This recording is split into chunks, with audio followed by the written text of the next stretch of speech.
I'm just coming from visiting someone who I love, someone who watched me grow up, someone who helped to care for me and my family during my spiritual growth. And she's been battling an illness for the last quite a few years, but really in the trenches of this illness for the last close to a year.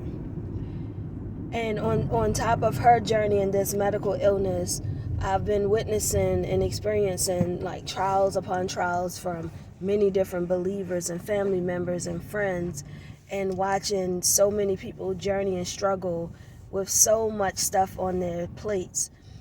And it brings me to the sensation or the feeling or the idea and the concept of just because we have belief and faith, it doesn't mean that we won't be severely tried. In the Holy Quran, Surah 29, it asks the question, like, do men think that they'll be left alone in saying that they believe and not be tested and tried? As a reminder that we will. All of us. Today I'm wearing a shirt that says, faith it until you make it, because this is the mantra that I need. Sometimes when we have belief and we're spiritually grounded, we really don't know how strong our faith muscle is until it's tested. Like, we may think that we're strong, and we may think that we're physically grounded, and we think that we're spiritually sound and all of that, but we really don't know how strong we are in our faith until we're tested and tried, and we get those curiosities of, where are you, God? I've been journeying this thing for a minute. I've been faithful. I haven't been living a crazy ratchet life. I've been being steadfast. I've been praying. I've been giving in charity. I've been kind. And God knows all of that. And the inner parts of us know all of that. But it doesn't mean that we won't still be tested and tried. You know, we all journey this life, and we're meant to be support systems for one another. None of us are going to get out of this life unscathed. Everywhere in every scripture, no matter what faith path that you choose to take, there's nowhere in there where you're going to find somebody who hasn't gone through a trial or a tribulation or anything of that nature. And those people have served as examples for us all. We're all going to be tested and tried. But it's how we pass the test. Will we pass the test? Do we desire to pass the test? Yesterday, I had a really great conversation with one of my clients, and he was talking about how when he grew up, how his mother would take him to church, and he would be there all day and all of that good stuff. But when she died, it's like his going and comings and his interactions with his church kind of dissipated too, because nobody else picked up that weight to continue to take him on that journey. But that now, how he's in his mid-20s, how he's like reflecting on those years. And I was assuring him that his mom planted the best of seeds. And sometimes seeds don't produce flowers or fruits or whatever immediately. Sometimes it takes years. And the mere fact that his mom took him with her and had him at church all day was the best planting of a seed, because she gave him the implantation of God and the concept of God and community and village.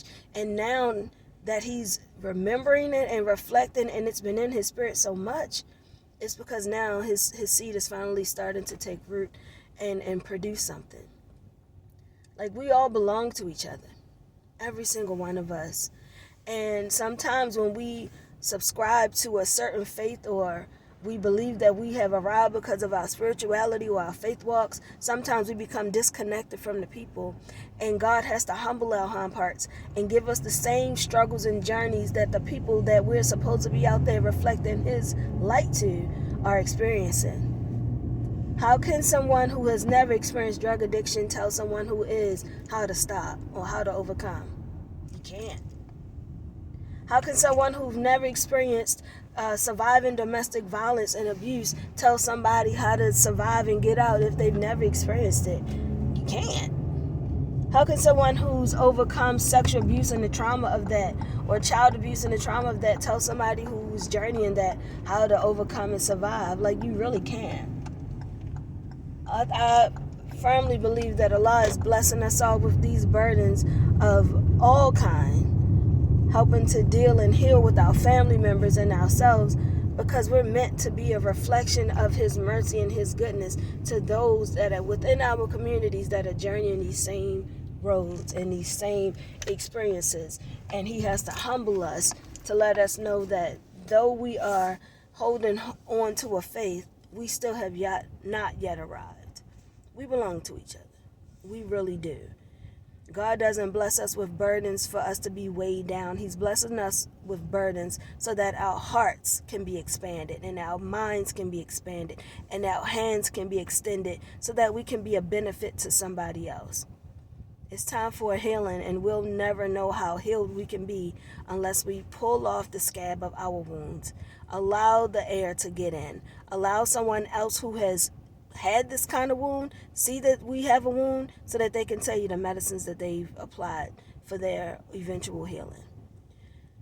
Just a little car conversation before I make my way back into support family.